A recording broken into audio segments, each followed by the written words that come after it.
ప్రేమగా పెంచావు కదా అన్నయ్య నన్ను. అమ్మతో కూడా నన్ను మాట్లాడించట్లేదు, వదినతో మాట్లాడినివ్వట్లేదు. నిన్ను గుర్తొస్తున్నా అన్నయ్య. నాకే ఇబ్బందిగా ఉంది ఈరోజు. కడుపు రగిలిపోదమ్మా మీ అన్నయ్యకి. తలెత్తుకుని అసలు ఆ ఇంటి గడప బయటకు ఎలాగమ్మా అడుగు పెడతారు? అది ఆలోచిస్తారమ్మా మీరు? ఏం ఉద్ధరించావు ఈ రోజు? మీ చెల్లి బాగా చెప్పుతో కొట్టింది కదా అనేటటువంటి మాట అనుంటారా? మీరు చేసినటువంటి అవమానానికి ఊరేసుకుని చనిపోయి ఉంటే మీ అమ్మగారు, లేదంటే గుండె అయిపోయి చచ్చిపోయి ఉంటే? సార్ ప్లీజ్ సార్, మీకు దండం పెడతాను సార్, అలా అనకండి సార్. అన్నీ మాట్లాడుకుంటుంటే నేను తట్టుకోలేకపోతున్నాను. కన్యాదానం చేసేటప్పుడు నాన్న లేడని చేసిన బాధలు కూడదని ఎవరి దగ్గర ఇవ్వకుండా నేను పెళ్లి చేసుకుని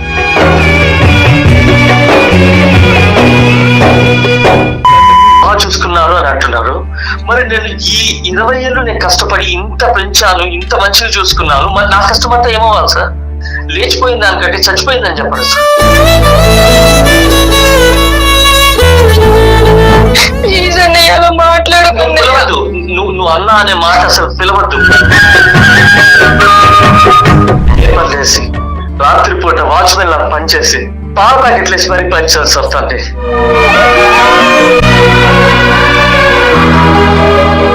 సరే, ఇప్పుడు ప్రేమలో గెలిచావు, పుట్టింట్లో ఓడిపోయావు.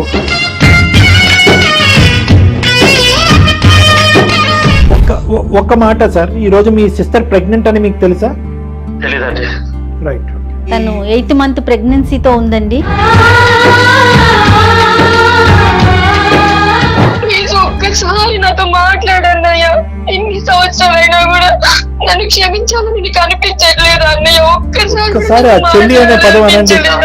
నీకంటే నాకెవరున్నారే నా చెల్లెమ్మ.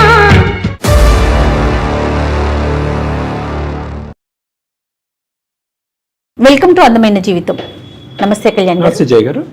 చైతన్య అనే ఒక అమ్మాయి మనకి మెయిల్ చేశారండి. మేడం, కుటుంబ బంధాలు మూసుకుపోయినాయి, దయచేసి తెరిపించే ప్రయత్నం మీ వంతుగా మీ వైపు నుంచి చేయండి అని ఒక ఆడపిల్ల వేదన అండి ఇది. చాలా బాధ అనిపించింది ఆ మెయిల్ చూసినప్పుడు. డెఫినెట్ గా మీతో మాట్లాడాలనిపించింది. సో మరి ఒకసారి కాల్ చేసేస్తానండి లేట్ చేయకుండాను.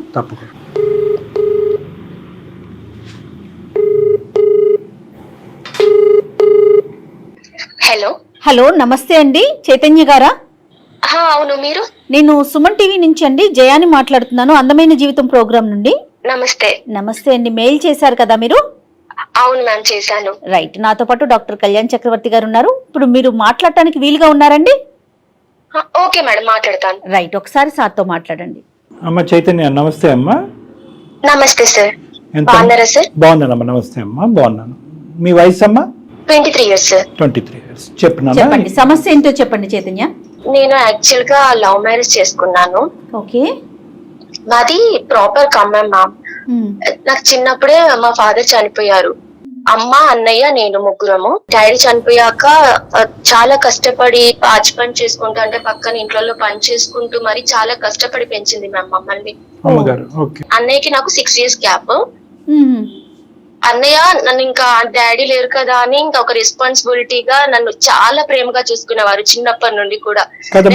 చాలా ప్రాణం మ్యామ్. నీకు 3 years ఉన్నప్పుడు నాన్నగారు చనిపోయారా? అవును సార్, అవును సార్. ఇప్పుడు మీకు 23. 23. అన్నయ్యకి 9 years ఉన్నప్పుడు చనిపోయారు. అదే అవును సార్. రైట్. ఇప్పుడు అవును సార్. అంటే ఆ ఏజ్ లో కూడా స్కూల్ కి వెళ్తూ చిన్న చిన్న పనులు చేస్తూ కూడా మాకు ఏ లోటు లేకుండా చూసుకున్నారు. అమ్మ తెచ్చా అంటే అమ్మ తెచ్చే సంపాదన సరిపోదు కదా సార్. కరెక్ట్.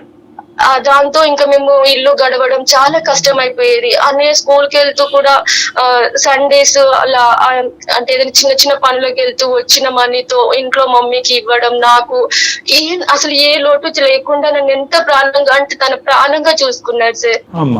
తర్వాత పెరుగుతూ కూడా అన్నయ్య ఒక గవర్నమెంట్ స్కూల్లో చదువుతూ లైక్ మళ్ళీ డబ్బులు లేవని నన్ను ప్రైవేట్ స్కూల్లో జాయిన్ చేయించేవారు.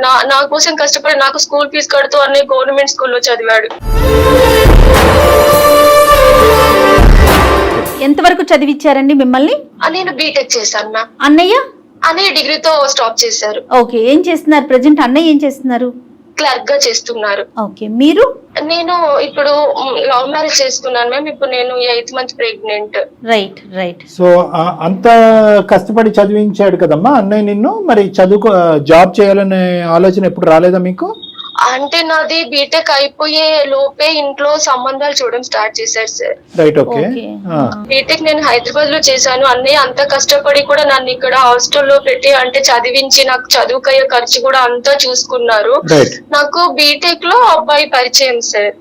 ఇప్పుడు అన్నయ్య నన్ను ఎంత బాగా చూసుకున్నారో తను కూడా నా మీద అంత కేరింగ్, అంత లవ్ చూపించేవాడు. అంటే 4 years ట్రావెల్ చేస్తాం కదా సార్ బీటెక్ లో. 4 years లో నేను తను ఏంటి, నన్ను ఎలా చూసుకుంటున్నారు, నన్ను ఎంత ప్రేమగా చూసుకుంటున్నాడు అని తను నన్ను లవ్ చేస్తున్నాను చెప్తే నేను యాక్సెప్ట్ చేశాను. ఇద్దరం లవ్ చేసుకున్నాం మ్యామ్. ఆ అబ్బాయి మీ సీనియర్ అమ్మా కాలేజ్ లో? Same class sir. Batchmate. Okay okay. మరి ఈ కులాలు ఇవన్నీనమ్మా అన్ని ఒకటేనా? అంటే లేదు sir, inter caste. Inter caste. మరి వాళ్ళ ఇంట్లో మీ ఇంట్లో ఒప్పుకున్నారా? ఒప్పుకోలేదు మ్యామ్. సో ఒప్పుకోలేదు ఒకటేనమ్మా, ఇద్దరిది ఆల్మోస్ట్ సుమారుగా ఒకటే వయసు, క్యాస్ట్ వేరు. అవును సార్. యాక్చువల్ గా నేను ఇంకా బీటెక్ అయిపోతుంది అన్నప్పటి నుండి ఇంక ఇంట్లో పెళ్లి చేసి పంపించేద్దాము అన్నట్టుగా ఇంట్లో సంబంధాలు చూడడం స్టార్ట్ చేశారు. డాడీ లేరు కదా, తను అన్నయ్య దగ్గరుండి నా పెళ్లి జరపాలని అన్నయ్య మ్యారేజ్ చేసుకున్నారు. వదిన కూడా నన్ను చాలా బాగా చూసుకునేది. అన్నయ్యకు ఒక పాప ఉన్నారు. ఆ పాపతో నన్ను చాలా ఎడిక్ట్ అయిపోయేదాన్ని, తనతో చాలా బాగుండేదాన్ని. వదిన కూడా నన్ను చాలా ప్రేమగా చూసుకునేది. నిజంగా ఎంత మంచి మనుషులు ఆ ఇంట్లో అనేది. తండ్రి లేని లోటు తర్వాత ఇంటికి వచ్చినటువంటి వేరే ఆడపిల్ల కూడా ఒక అక్క పాత్రలోనో అమ్మ పాత్రలో ఉంది అంటే చాలా రేర్. అది ఒక వదిన అలా ఉండటం అనేది చాలా సంతోషం. ఓకే, నెక్స్ట్ ఏమైందమ్మా? నాకు ఇంకా బీటెక్ అయిపోతుంటే ఇంక ఇంట్లో సంబంధాలు చూడడం స్టార్ట్ చేశారు మ్యామ్. నాకు ఇంట్లో నేను ఇప్పుడు చెప్పాలన్నా కూడా సాయి కూడా సెటిల్ అవ్వలేదు, సేమ్ ఏజ్ కదా. ఇంట్లో ఒకవేళ తను సెటిల్ అయితే వాళ్ళ ఫ్యామిలీ కూడా మంచిదే, అబ్బాయి చాలా మంచోడు, నన్ను చాలా ప్రేమగా చూసుకుంటాడు. నేను ఇంట్లో చెప్దామంటే సరే తనకి ఒకవేళ నాకంటే పెద్ద ఏదో కొంచెం సెటిల్ అయితే ఇంట్లో చెప్పడానికి నాకు ఒక ఛాన్స్ ఉండేది. ఇప్పుడు అన్నయ్య ఏమో నా కోసం అన్ని గవర్నమెంట్ సంబంధాలు, మంచి మంచి ఎంప్లాయీస్ అంటే మంచి సెటిల్ అయ్యి మంచి శాలరీ ఉన్న వాళ్ళని చూస్తున్నాడు. ఇప్పుడు నేను తన గురించి ఏం చెప్పాలి మ్యామ్? రేపు మీరు ఎలా బ్రతుకుతారు అంటే నాకు చెప్పడానికి కూడా ఏం లేదు. కదమ్మా, మీరు ఇప్పుడు ఇంకా ఎంత కాదనుకున్నా కూడా చిన్నపిల్లలే కదా, మీరు ఇప్పుడు సెటిల్ అయ్యాక చేసుకోవచ్చు కదా. ఇంకా అన్నయ్య నేను వద్దు అని క్యాన్సిల్ చేస్తూనే వస్తున్నాను. మళ్ళీ మంచి మంచి సంబంధాలు అన్నయ్య తీసుకొస్తూనే ఉన్నారు. సో మీది ఎప్పుడు పెళ్లి అయింది? ఏ ఇయర్ అయింది మీ మ్యారేజ్? 2 years అవుతుంది సార్. పెద్దల సమక్షంలోనే జరిగిందా? లేదు సార్, రిజిస్టర్ మ్యారేజ్ చేసుకున్నారా? అవును సార్. సో మరి ఎందుకమ్మా మీ కడుపు రగిలిపోదమ్మా మీ అన్నయ్యకి?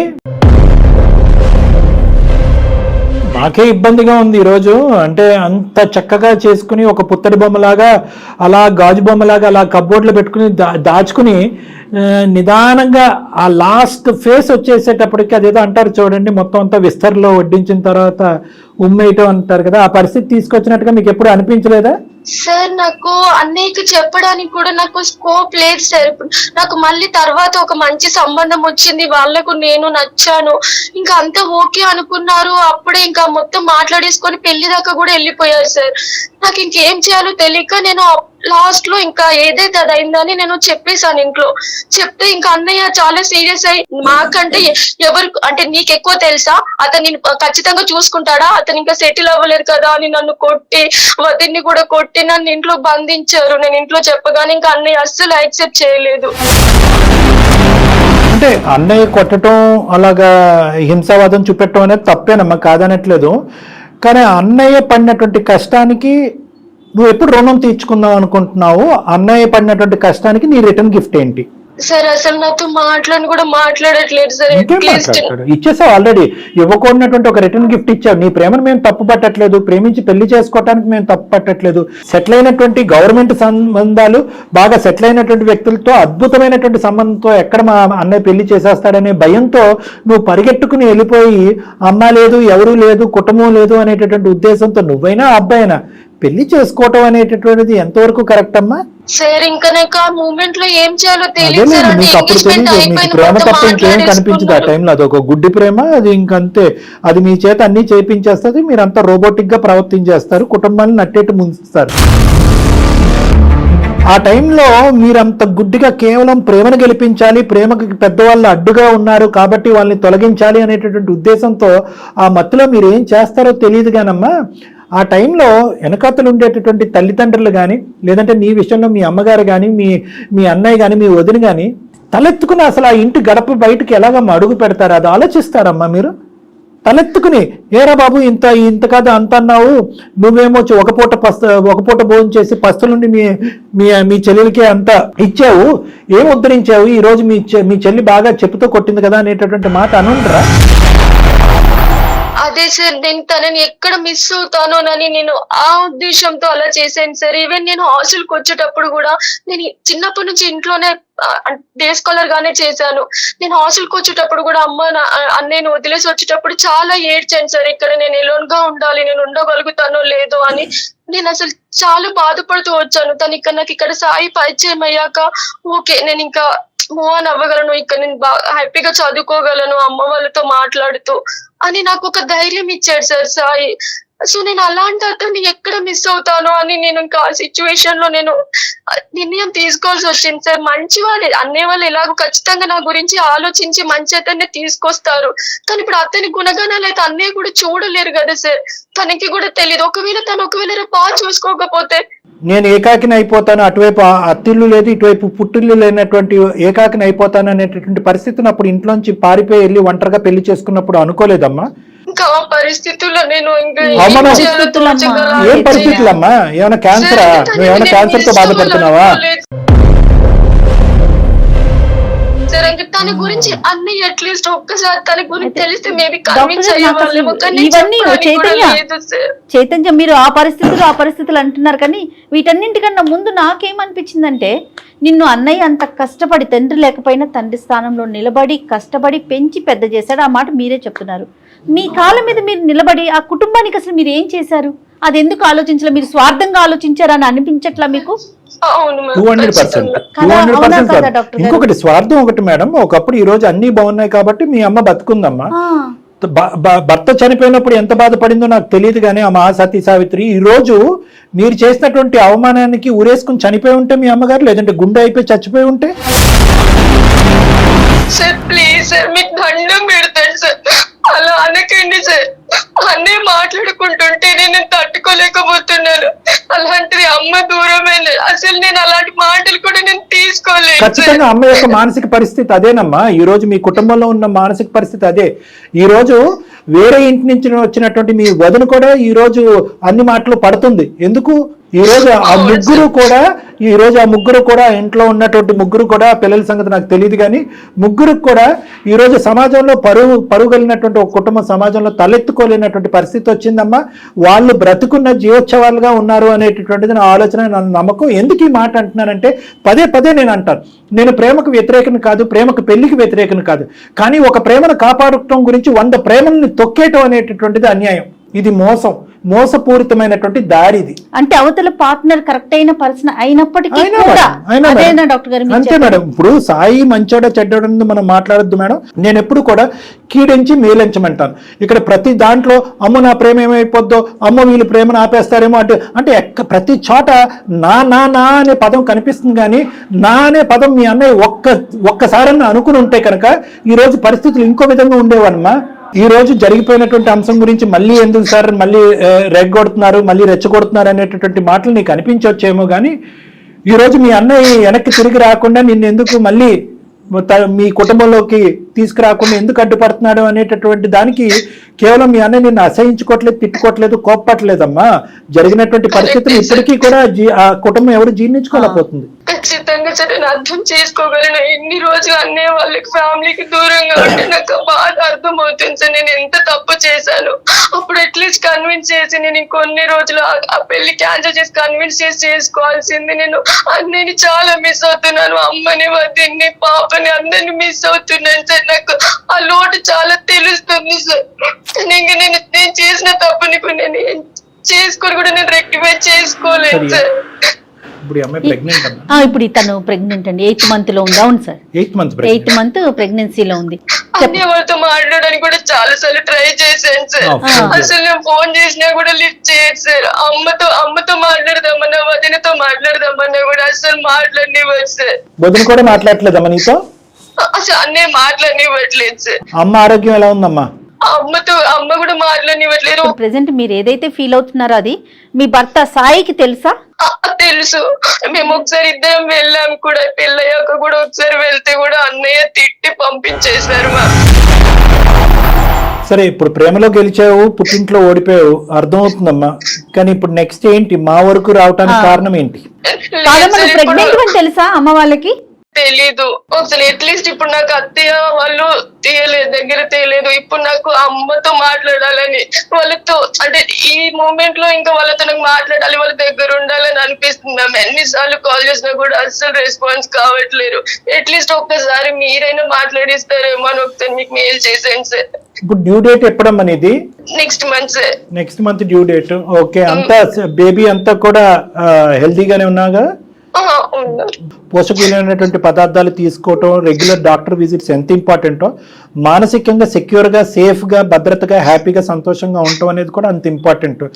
ఎందుకంటే ఈ మధ్యకాలంలో మనం వింటున్నటువంటి ఆటిజం కానీ, మానసిక పరమైనటువంటి సమస్యలతో పుట్టేటటువంటి పిల్లలు కానీ, లేదంటే వికలాంగత్వం, ఇలాంటి రకరకాల శారీరక మానసిక పరమైన సమస్యలు పిల్లల్లోకి రావడానికి ప్రధానమైన కారణము తల్లిలో ఉన్నటువంటి 2nd and 3rd ట్రైమిస్టర్లో brain development అవుతున్నటువంటి టైంలో తల్లి ఒత్తిడిగా ఉండటం అనేది కూడా ఒకటి. అండ్ నువ్వు చెప్పేటటువంటిది ఒక 20-25 minutes పాటు మీ అన్న పడేటటువంటి కష్టం మాకు చెప్పినా కూడా ప్రతి సెకండ్, ప్రతి నిమిషం అతను ఎంత చెమట వచ్చాడు అనేది మాకు ఇక్కడ కళ్ళకు కట్టినట్టు కనిపిస్తుంది. సో నీ స్థానంలోకి నేను వెళ్ళలేకపోతున్నాను, మానసికంగా వెళ్ళలేకపోతున్నాను. ఎందుకంటే తండ్రి చనిపోయినప్పుడు ఆ అబ్బాయి వయసు 9 సంవత్సరాలు. ఈ రోజు నాకు ఒక తండ్రి కావాలి, అట్ ద సేమ్ టైం నాకు చెల్లికి తండ్రి లేనటువంటి లోటు తీర్చాలి. ఇది ఎంత ఛాలెంజ్ తెలుసు మేడం? చాలా పెద్ద బిగ్ ఛాలెంజ్ ఇది. ఆల్రెడీ ఫాదర్ తో పాటు ఒక 9 years జర్నీ చేసిన తర్వాత సడన్ గా తండ్రి ఇంట్లోంచి కనిపించకపోయేటప్పటికి ఒక పక్క నుంచి పాచి పనులు చేసుకుంటున్నటువంటి తల్లి కుటుంబాన్ని నడిపించలేనటువంటి దురదృష్టకరమైనటువంటి పరిస్థితిలో ఆవిడికి భర్త లేకపోయినటువంటి ఒక వెలితిని ఈ అబ్బాయి మానసికంగా ధైర్యంగా ఉండి తీసుకురావాలంటే చాలా పెద్ద పాత్ర మేడం. ఆల్మోస్ట్ ఒక 25-26 year old ఉండేటటువంటి ఒక పెద్ద మనిషి చేయవలసినటువంటి పాత్రని ఈరోజు మీ అన్నయ్య అంటే చేసేటటువంటి త్యాగాలు మనం ఎప్పుడు డబ్బుల రూపానో, ఉద్యోగ రూపానో, చదువు రూపానో మనం కొలత వేయకూడదమ్మా. ఎప్పుడు కూడా మానసిక పరిస్థితిని బట్టి మనం దాన్ని కొలమానం చేయాలి. అది మామూలు ఇది కాదమ్మా. అది తండ్రి చనిపోయిన తర్వాత కూడా ఆ బాధ తెలియకుండా నన్ను పెంచినటువంటి మా అన్నయ్య ఈ రోజు ఒక ముక్కు మొహం తెలియనటువంటి ఒక అబ్బాయిని పక్కన కూర్చోబెట్టుకున్న, అన్నయ్య నేను ప్రేమించాను, ఇదిగో నేను గర్భవతిని అని చెప్పి ఎదురుగుంటా కూర్చుంటే కరిగిపోతారు వాళ్ళ మనసులు మారిపోతాయి అనేటటువంటి take it for granted attitude నీకు వచ్చేస్తుందమ్మా. ఈరోజు మమ్మల్ని కూడా నువ్వు చెప్తున్నాను వాళ్ళతో ఫోన్ చేసి ఈ రాయబారాన్ని అనేటటువంటిది మా ద్వారా నడిపిస్తున్నావు అని చెప్పి మీ అన్నయ్య అనుకుంటాడుగా. అంటే అవసరానికి నువ్వు తలుపు తడతావనే కదా. అట్లీస్ట్ మీ షో ద్వారా అయినా అట్లీస్ట్ ఒక్కసారి మాట్లాడతారేమో, తను అసలు మనసులో ఏమనుకుంటున్నారు, అట్లీస్ట్ కొంచెం నన్ను క్షమించి ఒక 4 మాటలు మాట్లాడిన తను నేను ఇలా ప్రెగ్నెంట్ అన్నయ్య అట్లీస్ట్ ఆ మాట చెప్పడానికైనా నేను ఉంటుందని చేశాను. వీఆర్ టోటలీ విత్ యూ అమ్మా. నీ బాధ మాకు పూర్తిగా అర్థమైంది. ఇంకా ఆప్షన్ లేదు. ఇంకా మేము కూడా ఇప్పుడు అది నువ్వు చేసింది తప్పు కాబట్టి నీ బాధ నువ్వే చూసుకో అమ్మా అనేటటువంటి మాట మేము అనలేము. బిడ్డ యొక్క ఆరోగ్య దృష్ట్యా అయినా, నీ ఆరోగ్య దృష్ట్యా అని చెప్పి మేమైతే ఈ కర్తవ్యాన్ని చేపడతామమ్మా. No problem. మరి ఎట్లా అమ్మా చైతన్య, అన్నయ్య ఫోన్ పిక్ చేస్తారా? మీ కాల్ పిక్ చేస్తారా? నేను నంబర్ ఇస్తాను, మీరు ఒకసారి ట్రై చేసి చూడండి. డెఫినెట్ గా అమ్మా, డెఫినెట్ గా ట్రై చేద్దాం అమ్మా, తప్పకుండా ప్రయత్నం చేద్దాం. మీరు మ్యూట్ లో ఉండండి. అన్నయ్య పేరేంటమ్మా? మనోహర్. ఓకే ఓకే, మీరు మ్యూట్ లో ఉండండి. నేను ఇదిగో నెంబర్ వచ్చింది కదా, నేను ఒకసారి కాల్ చేస్తాను. ఓకే మా. ఓకే.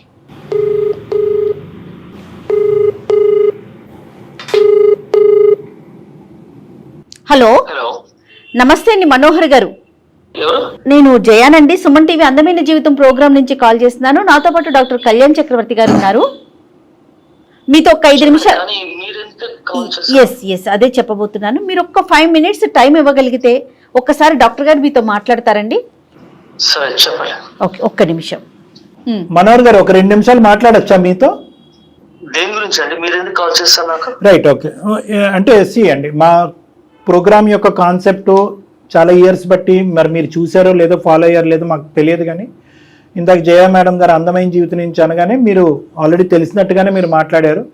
ఒక సామాజిక సమస్యలు లేదంటే కుటుంబరీత్యా ఏర్పడేటటువంటి మానసిక పరమైనటువంటి సమస్యల్ని మేము చాలా వరకు రెక్టిఫై చేయడానికి ట్రై చేస్తామండి. చాలా వరకు మా యొక్క ప్రయత్నంలో మేము గెలుపొందాము. మీది కూడా అటువంటి సమస్య అని మాకు అర్థమైంది. మీ సిస్టర్ చైతన్య గారు మాకు కాంటాక్ట్ చేయడం అనేది జరిగింది, మాకు ఈమెయిల్ చేశారు. సిస్టర్ ఎవరు లేరండి, నా చెల్లెలు ఎప్పుడో చనిపోయింది, 2 years బ్యాక్ చనిపోయిందండి. Right okay. అంటే చైతన్య అనేటటువంటి సిస్టర్ కానటువంటి వ్యక్తి ఎవరన్నా ఉన్నారా మీ జీవితంలో? లేదండి, 2 years బ్యాక్ చనిపోయారంటే నేను తన గురించి నేను ఎక్కువ మాట్లాడదలుచుకోవట్లేదు. అంటే కోపంలో మీరు చనిపోయారనే మాట అంటున్నారా, లేదంటే నిజంగా మీ చెల్లి చనిపోయారా? ఈరోజు ఒక మాట నేను మిమ్మల్ని అడుగుతాను. చనిపోయారు అనేటటువంటి మాట మీరు అంత ఈజీగా అనలేరు. ఆ మాట అంటున్నారంటే దాని బ్యాక్గ్రౌండ్లో మీరు ఏ స్థాయిలో ఇబ్బంది పడ్డారు, ఏ స్థాయిలో అనుభవించారు అనేది మాకు అర్థమవుతుంది. చైతన్య మాకు ఈమెయిల్ పంపించి ఫోన్ కాల్లో మాట్లాడినప్పుడు కూడా నేను మీ బ్రదర్ స్థానంలో నిలబడి నేను మాట్లాడాలనుకుంటున్నాను, నీ స్థానంలో నేను నిలబడలేకపోతున్నానమ్మా, నేను ఊహించుకోలేకపోతున్నాను, ఆలోచించలేకపోతున్నాను, ఆ కుటుంబానికి ప్రత్యేకంగా మీ అన్నయ్యకి నువ్వు చేసిన అన్యాయం అనే పదాలు నేను వాడానండి. ఆ విధంగా నేను తనతో మాట్లాడా. మీరే అర్థం చేసుకున్నారండి. ఒక్క మాట సార్, ఈరోజు మీ సిస్టర్ ప్రెగ్నెంట్ అని మీకు తెలుసా? తెలీదండి. Right okay. మీ 8th month ప్రెగ్నెన్సీతో ఉందండి. ఒక్కసారి మీతో మాట్లాడాలి, ఈ విషయాన్ని ఒక్కసారి మీకు చెప్పాలని కోరుకుంటోందండి తను. మీరు అవకాశం ఇవ్వగలుగుతారా మనోహర్ గారు? కానీ ఉన్నా కానీ నాకు అసలు మాట్లాడాలని లేదండి. తను చేసిన పనికి తన మీద పెట్టుకున్న నమ్మకానికి ఎంత బాధ పెట్టి వెళ్ళిందంటే, తన మీద చిన్నప్పటి నుంచి ఎంత ప్రేమగా చూసుకున్నా అండి. ఏది కావాలంటే అది తెచ్చిపెట్టి, కనీసం తను కావాలంటే అడగది, కనీసం నాన్న ఏ రోజైనా గుర్తొచ్చేలా చేశానేమో తను. అసలు కన్యాదానం చేసే అప్పుడు నాన్న లేడని చేసిన బాధ ఉండకూడదని, ఎవరి దగ్గర ఇవ్వకుండా ఉండాలని నేను పెళ్లి చేసుకునేసి కన్యాదానం చేయడానికి మీరు పెళ్లి చేసుకొని మరి పిల్లకి పెళ్లి చేయాలి, కన్యాదానం చేయాలి కదా, అందుకని ఇతను పెళ్లి చేసుకున్నాడు. అవునండి, అందుకని అంత అంత అంత ఆలోచించానండి కనీసం నేను.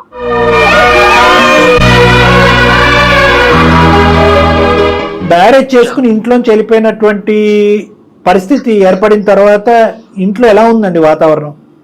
అసలు తన మాట వినాలన్నా కూడా నాకు ఎంత కోపం వస్తుంది. మీ కోపంలో ఎలాంటి తప్పు లేదండి. డాక్టర్ గారు తనతో మాట్లాడిన ప్రతి క్షణం ఇదే మాట్లాడారు, అన్నయ్య పొజిషన్ లో మాత్రమే నేను ఉండగలనమ్మా అని. ఒకప్పుడు ఇంట్లో అలా వెళ్ళిపోయినటువంటి సందర్భాల్లో గబుక్కని నీ కుటుంబ సభ్యులకి ఏదైనా జరగరాంది జరిగితే ఏంటి పరిస్థితి? అలాంటి కేసులు నా దగ్గర 1,00,000 ఉన్నాయి, నీ అదృష్టం బాగుండి ఇప్పటికీ కూడా వాళ్ళ అదే అంటే ఆరోగ్యపరంగా ఏ బాధపడకపోయినా మానసికంగా వాళ్ళు ఎప్పుడో చనిపోయారమ్మా అనేటటువంటి పదాలు నేను వాడాను. అమ్మాయికి కొంతవరకు అర్థమైంది, చాలా వరకు అర్థమైంది. ఎవరినైతే కనుక ఈ అమ్మాయి పెళ్లి చేసుకుందో, మీ సిస్టర్ పెళ్లి చేసుకుందో, ఒక మంచి వ్యక్తి. ఓకే, మీకు అనవసరం ఆ సబ్జెక్ట్, నాకెందుకు సార్, నేను తీసుకురానటువంటి అబ్బాయి గురించి మీరెందుకు నా దగ్గర పొగుడతారని మీరు అనొచ్చు.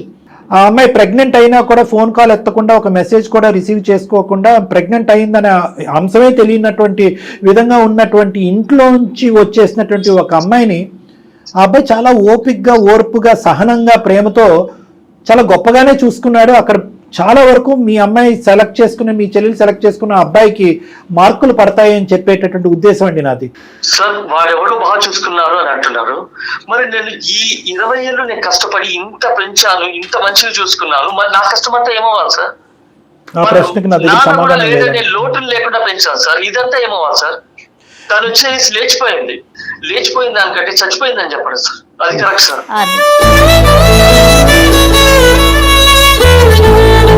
చచ్చిపోయింది సార్ నా దృష్టిలో.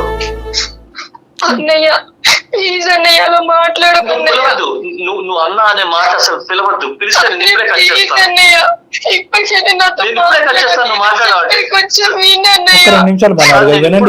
మాట్లాడుతున్నా అంటే మీకు నా బాధ అర్థం కావాలి అని చేసి మాట్లాడుతున్నాను, లేకపోతే నేను ఎప్పుడో కట్ చేస్తాను. తనతో మాట్లాడాలంటే పేపర్లు వేసి రాత్రిపూట వాచ్మెన్ లాగా పనిచేసి పాల ప్యాకెట్లు వేసి మరీ పనిచేయాల్సి వస్తుంది.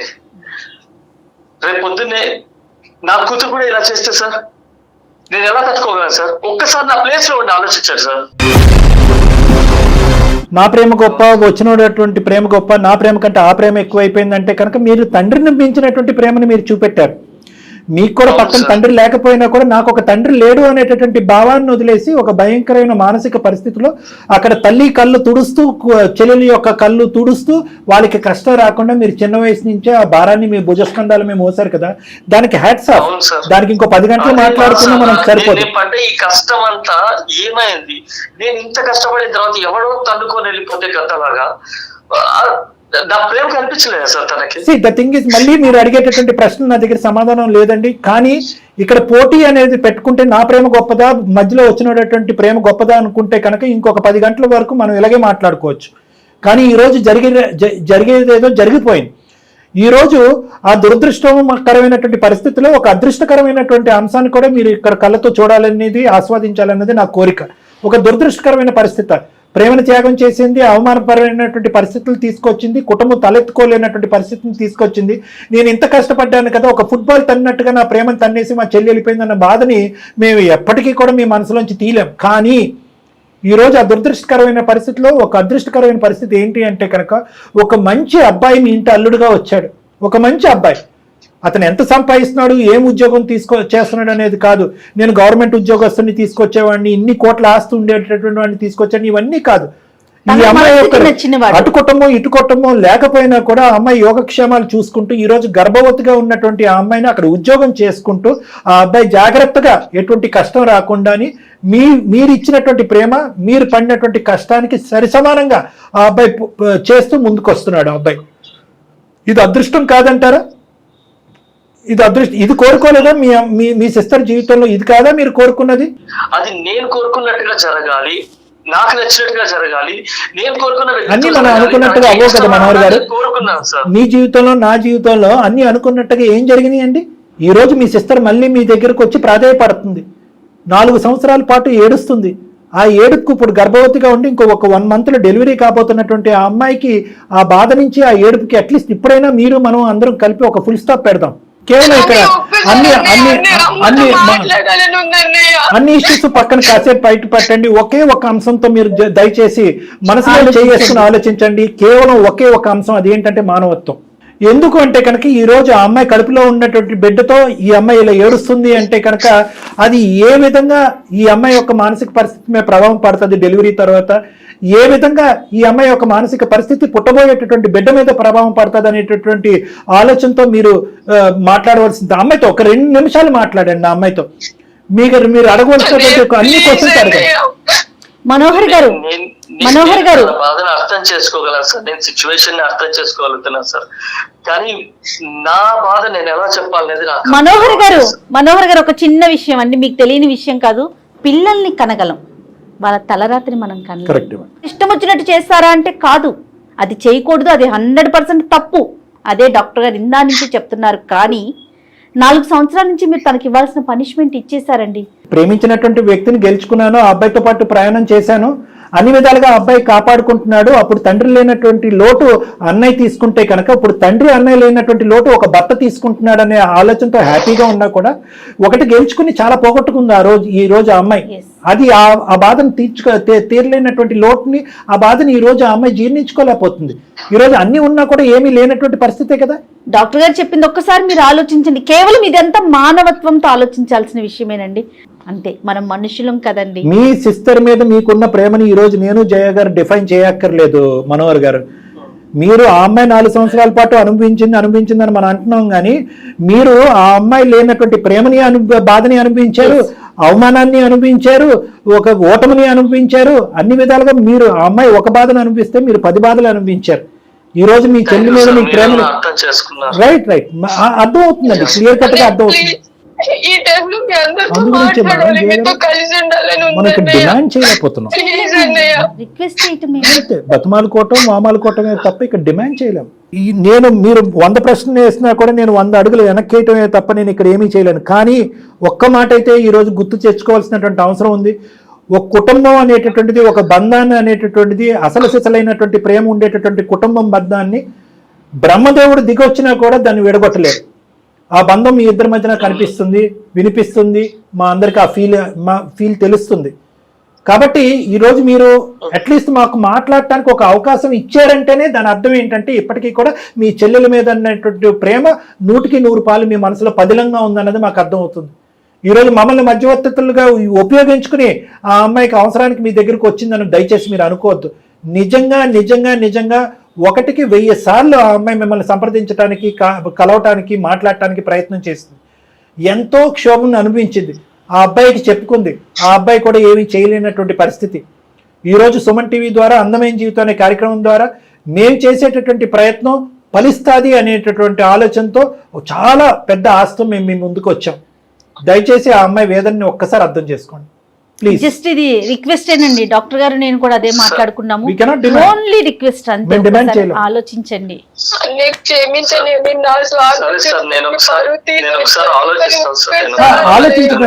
ఆలోచించడం కాదు. ఒక్క 2 నిమిషాలు మా గురించి ఆ అమ్మాయితో ఒక్కసారి మాట్లాడండి ప్లీజ్. It's our request. లేదు సార్, నేను నిజంగా మాట్లాడలేను సార్. ఒక్కసారి మీరు ఆలోచించండి సార్. నా ప్లేస్ లో ఉంటే మీరు ఇలానే చేస్తారా? మీరు అన్ని మర్చిపోతారా? ఖచ్చితంగా మీలాగా బాధపడతానండి. కానీ ఒక చెల్లెళ్ళు వచ్చి ఈ పరిస్థితిలో నా కళ్ళెదురుగుంటా నిలబడి ఈరోజు తన పరిస్థితిని ఈ విధంగా తను విన్నవించుకుని బాధపడుతూ ఉంటే కనుక మానవత్వం ఉన్నటువంటి ఏ మనిషి అయినా కూడా ఆ మెట్టు దిగాలండి. తప్పదు. నేనైతే దిగుండేవాడిని సార్. ప్లీజ్ క్షమించండి ప్లీజ్. ఇంతకు మించి మేము ఏం చెప్పలేకపోతున్నాం. ప్లీజ్ ఒక్కసారి నాతో మాట్లాడన్నయ్య. ఇన్ని సంవత్సరాలైనా కూడా నన్ను క్షమించాలని నీకు అనిపించట్లేదు అన్నయ్య. ఒక్కసారి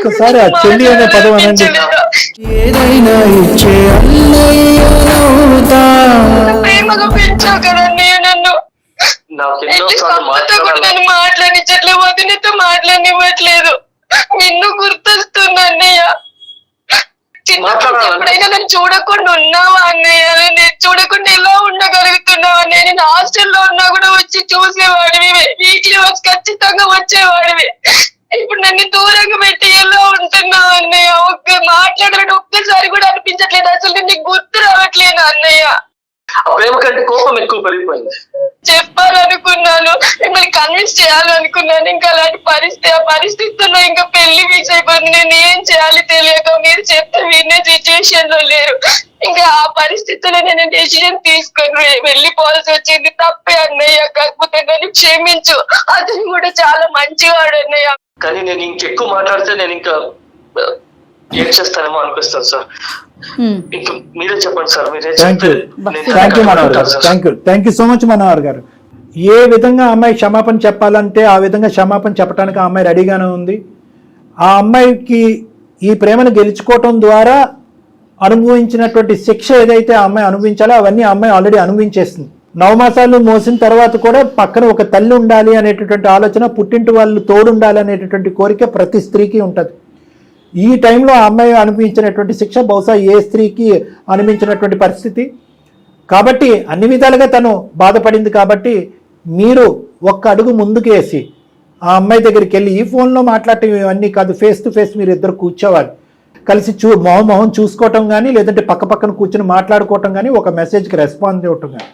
సో ఇవన్నీ ఫోన్లో జరిగేటటువంటి అంశాలు కాదు. దయచేసి ఇది నా విన్నపం అనుకోండి. ఖచ్చితంగా నేను చెప్పేటటువంటి సలహా సూచనని మీరు పాటిస్తే కనుక ఈ కుటుంబం మళ్ళీ ఇదివరకు ఎలా అయితే హ్యాపీగా ఉందో ఆ విధంగా హ్యాపీగా ఉంటుంది.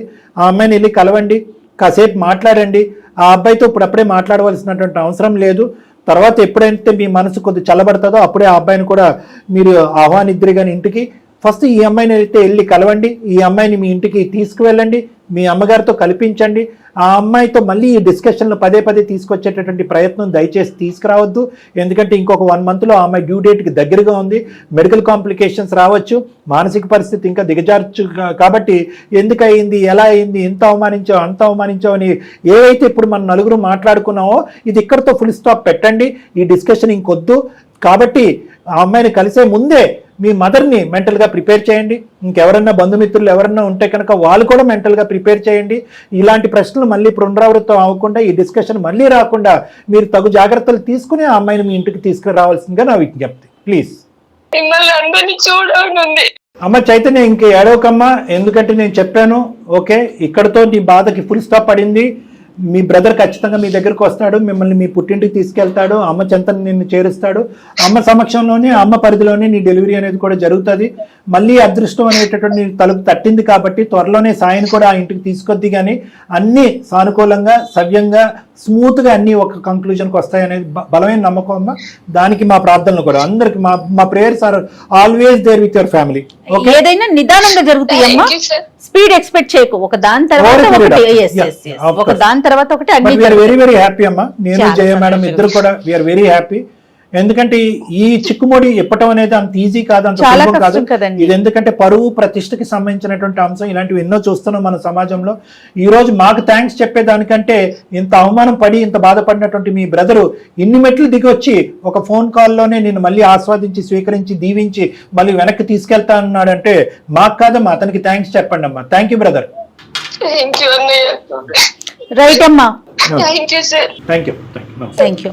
Thank you sir. Thank you ma'am. నిజంగా డాక్టర్ గారు నాకు ఈ మెయిల్ చదివినప్పుడు అమ్మా మీరు ఏం చెప్తారు, ఎలాంటి సొల్యూషన్ వస్తుంది వీళ్ళకి, వాళ్ళ బ్రదర్ ఎలా రియాక్ట్ అవుతారు, రెండు ఈక్వల్ గా పాపం తను చేసింది మిస్టేక్ తెలిసి తెలియక జరిగిపోయింది. పాపం ఇప్పుడు అంత పశ్చాత్తాపడుతోంది. దాంతోడు ప్రెగ్నెన్సీతో ఉంది కదండి, నిండు నెలలతో ఉంది. నిజంగా నేను వెయిట్ చేశానండి పర్సనల్ గా. మీరు ఎలాంటి అంటే సలహా ఇస్తారు, ఏమవుతుంది ఈ కథకి ముగింపు ఎలా వస్తుందని అద్భుతమైన సలహా అండి. కానీ పిల్లలకి మీరు ఒక మాట చెప్పారు చూడండి, చాలా చాలా నిజంగా ఆలోచించాల్సిన విషయం అండి ఈ తరం పిల్లలు ముఖ్యంగాను. అంటే ప్రేమ ఎంత గొప్పదో, ఆ ప్రేమను కాపాడుకునేటటువంటి ప్రయత్నంలో టైంకి విలువ ఇవ్వకుండా, సెటిల్మెంట్కి విలువ ఇవ్వకుండా, తల్లిదండ్రులు కుటుంబం యొక్క పరువు ప్రతిష్టలకు విలువ ఇవ్వకుండా ఆ ప్రేమను గెలిచిపోవాలి. ఇప్పుడు మనం మన ప్రేమను కాపాడుకుని ఒక ప్రేమ కోసం 100 ప్రేమలు త్యాగాల, అదే తల్లిదండ్రులు అని అంటూ ఉంటారు. కాబట్టి ఏంటంటే మీరు ప్రేమిస్తే ప్రేమించండి, తప్పులేదు. కానీ ఆ ప్రేమను గెలుపొందటానికి చివరి వరకు ప్రయత్నం చేయండి, పోరాడండి, రిక్వెస్ట్ చేసుకోండి, అన్ని విధాలుగా ముందుగా ఆలోచించండి. మీరు ప్రేమలో దిగే ముందు మీ తల్లిదండ్రులు కుటుంబ సభ్యుల యొక్క రియాక్షన్ ఏంటి అనేది ముందస్తుగానే ఆలోచించకండి. ప్రేమించి పెళ్లి చేసుకున్న తర్వాత, పారిపోయి పెళ్లి చేసుకున్న తర్వాత చచ్చినట్టు తల్లిదండ్రులు ఒప్పుకుంటారనే ఈ మెంటల్ కాన్సెప్ట్ మాత్రం దయచేసి యువతి యువకులు ఇమీడియట్ గా తీసేయండి. ప్రేమించి పెళ్లి చేసుకున్న తర్వాత గర్భవతి అయిపోయి ఒక బిడ్డను కనేస్తే చచ్చినట్టు ఒప్పుకుంటారు అనేటటువంటి ఈ మెంటల్ కాన్సెప్ట్ ని కంప్లీట్ గా నిర్మూలించండి, తీసేయండి. ఈ కాన్సెప్ట్ లో వెళ్తే కనుక ఈ సొసైటీ అనేది విచ్ఛిన్నం అయిపోతుంది. చాలా మంచి మాట డాక్టర్ గారు, చాలా చాలా మంచి మాట. రైట్ అండి, నమస్తే.